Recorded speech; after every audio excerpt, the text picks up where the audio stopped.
popular After Effects tool gets a big upgrade. There's a new way to handle virtual production, and Rive adds their biggest feature yet. It's Motion Mondays. Grab a coffee. Or a beer, I don't care. On a beer? 7 o'clock in the morning. Scotch?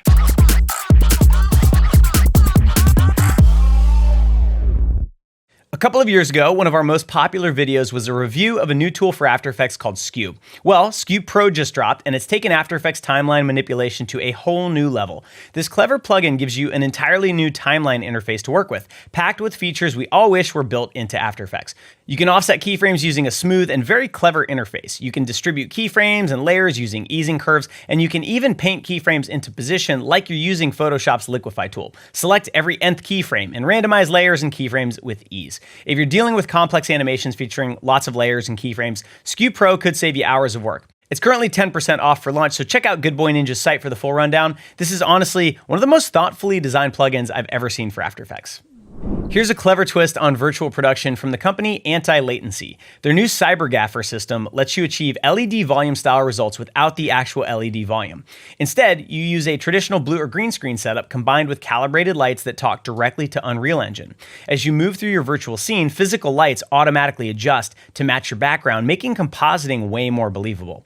While you still need a decent-sized studio and some specialized gear, so it's not quite ready for garage shoots yet, this could be a big deal for productions that want virtual production benefits without renting an expensive LED volume. I could see this technology eventually scaling down to smaller productions, opening up new possibilities for indie creators. So for now, it's a brilliant middle ground between traditional and virtual production methods. Classes start today for our fall midterm session, where we'll be running 2 of our most popular interactive courses, and there's still time this week to jump in. Jake Bartlett is leading Photoshop and Illustrator Unleashed, showing you how to craft pro-level artwork from scratch using the industry's most popular design tools. Meanwhile, award-winning artist Noel Honig's After Effects Kickstart takes you from beginner to pro in just 8 weeks, covering everything from After Effects basics to building full animated pieces. Both courses feature unlimited critique on your work, 24/7 community access, and monthly live streams. Head to the site and sign up today to get started. And speaking of opportunities, our winter scholarship applications are open through November 24th. Decisions drop November 29th. One of our main goals at School of Motion is making motion design education accessible to more artists. So if our courses are currently out of reach, head to our site and submit an application. The link will be in the description. Let's dive into some incredible work. First up, Batch and Tendrils collaboration is pure 3D eye candy. Batch, a community of young African motion designers led by Olamide Roland, aka Raj the Goat, teamed up with his dream studio, Tendril, for a stunning piece. This is huge. Africa is packed with talent, Nigeria in particular, that often struggles to access Western markets, so initiatives like this really matter. Congrats, buddy. Next up, one of my former Ringling students, Dakota Hopkins, now freelancing in Los Angeles as an art director and senior motion designer, and he's put together one hell of a generalist portfolio that's worth studying. His reel perfectly demonstrates the range clients want to see, showcasing various styles and techniques that make it easy for any studio to imagine working with him. This is exactly the kind of portfolio I love showing students because it checks all the boxes: great design chops, versatility in styles, and smart presentation of client work. Finally, Sibling Rivalry just dropped a killer breakdown of their HP project at the Sphere in Las Vegas, and it's a glimpse into a growing area of motion design in live events. They seamlessly blended live speakers with short films about HP's tech initiatives, all choreographed for that massive curved canvas. What's cool here isn't just the execution. They had to completely rethink how motion design works at architectural scale. The team threw everything at this: virtual production, 2D and 3D motion design, and some serious technical wizardry to make it work on that curved surface. The photos really drive home the Sphere's immensity. We're talking about motion design at a scale that didn't exist a few years ago. This isn't just pushing pixels anymore. It's about understanding how audiences experience motion in physical space. Projects like this remind me why our industry keeps getting more exciting. The canvases just keep getting bigger and weirder. Fiverr just dropped a contentious ad called "Nobody Cares, the Musical," suggesting clients don't care about how you make work, even if you use AI. They just want good results. Your boss doesn't care, an ad was made with AI. That's TMI. She just wants ROI. The YouTube comments are, well, let's just say they make my mentions look tame. What's fascinating here isn't just the message, but why Fiverr chose this approach. They need both clients and artists on their platform to succeed, so deliberately poking the bear seems like an odd strategy. Bold? Sure. Smart? Definitely scratching my bald head at this one. It's a bold strategy, Cotton. Let's see if it pays off for them. Spline, the cloud-based 3D software, just added OpenAI integration for voice and text responses in your scenes. While not strictly motion design focused, this opens up interesting possibilities for interactive characters, avatars, and chatbots. As a VC-backed company that's raised tens of millions, they're also likely feeling pressure to jump on the AI train. But this actually feels like a clever implementation, potentially letting motion designers create AI-driven avatars for portfolio sites or client projects. This kind of work will be more and more common as tools like Spline develop, so consider getting in early and learning how these tools work. Want to hang? Mark your calendars for February 27th, 2025. I will be speaking at the Animation and Motion Design Group of Portland's Motion Design Meetup in beautiful Portland, Oregon. There's a pre-event social hour with food and drinks, followed by my presentation and a Q&A. You know, living in South Florida, I'm around exactly 0 motion designers in my daily life, so I am stoked to hang with people who actually understand these things I talk about. If you're looking for a fun event to help kickstart 2025, head to the link in the description, grab early bird tickets, and don't wait too long because spots are limited. Meet our School Motion Student of the Week, Julio Guajardo, after 20 years as a chef. Seriously, check out this article about his restaurant. It sounds amazing. Julio decided to learn something new. 4 months ago, he completed Photoshop and Illustrator Unleashed and is now tackling Design Kickstart. His French horn piece for the course really caught our eye. Using a simple grid system and limited elements, he created compositions that beautifully play with rhythm, figure-ground relationships, and fundamental design principles.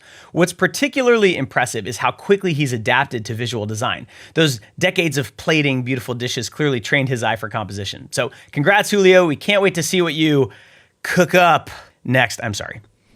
AI-mation Studios just released Where the Robots Grow, billing it as the first AI feature film. But looking at the credits, there's a full crew, including CG supervisors and mocap artists. This seems more like a traditional CG film that happened to use some AI tools rather than a pure AI production. They might have used AI for mocap, maybe script writing, voices, or backgrounds, but calling it the first AI feature film feels more like marketing than reality. In any case, you can check out the film at the link in the description, and I couldn't find many details about the production of the film, so if you know something, please leave a comment below. Huge news from Rive. They finally launched their responsive layout feature, and it's a big deal. If you're primarily an After Effects artist, here's why this matters. Nearly every website and app on the planet uses columns and grids that flex and respond based on screen size. Until now, integrating motion design with these layouts required serious coding chops. Trying to make animations flow and rearrange themselves intelligently based on screen size was a technical nightmare. Rive's new tools let you design and animate based on these layouts, creating truly responsive artwork that adapts intelligently to any context. We're already seeing artists push the boundaries, like this designer who built artwork that dynamically responds to layout changes, ensuring a good composition regardless of screen size. While this capability is cutting edge enough that it'll take time for both artists and developers to fully grasp its potential, this represents a fundamental shift in how we can approach interactive motion design. Rive makes this accessible to motion designers who'd rather focus on creating versus coding. And if you want to get started with Rive, check out our new Rive Academy Volume 1 course. It'll teach you all the foundational concepts, including how to use the powerful state machine, and walks you through implementing a real project in an actual app. The future of motion design isn't just about making cool animations. It's about making them work anywhere, on any screen, in any context. And this feature is a big step in that direction. All right, I gotta come clean. I'm an Apple fanboy. Yes, I know I could get a more powerful PC for less money, especially for 3D work, but the new Mac Mini with M4 and M4 Pro chips has me excited. So it starts at just $599, and it's incredibly compact, yet powerful enough for most 2D work. So I think freelancers and studios may find this to be a great option. While GPU rendering and Unreal Engine still heavily favor PCs, according to EJ and Aaron, these machines are perfect for motion designers primarily working in 2D. Apple also announced colorful new iMacs with M4 chips and their trademark stunning displays. So if, like me, you like Apple, check out their new lineup. The link is in the description. Midjourney just dropped new features aimed at giving artists more control over their AI generations. Their new in-painting tools let you use your own images as starting points, similar to Photoshop's generative fill, but with Midjourney's more impressive, if less ethically built engine.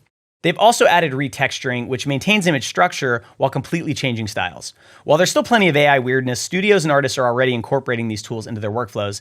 I'm curious what you think, though. How useful is Midjourney in production at the moment? Are you using it for real projects? Let us know in the comments. Motion designers are experimenting with Runway's video-to-video feature in fascinating ways. Stanko Stupar from Crumb Studios recently showed how simple Cinema 4D geometry can be transformed through AI into richly detailed scenes with textures, lighting, and effects that were not in the original. While this sparked some debate in the post, it does point to a future where AI might become the ultimate rendering filter. I actually think that's likely, and if implemented correctly, it could be a massive time saver and let you create higher-end work with less setup. 3D artists, what do you think? Leave a comment below. And that wraps up another packed episode of Motion Mondays. Don't forget, classes start today for our fall midterm session, but there's still time to sign up, and make sure you hit that subscribe button so you don't miss any news, interviews, tutorials, or live streams on the channel. That's it for this episode. I'll see you next week.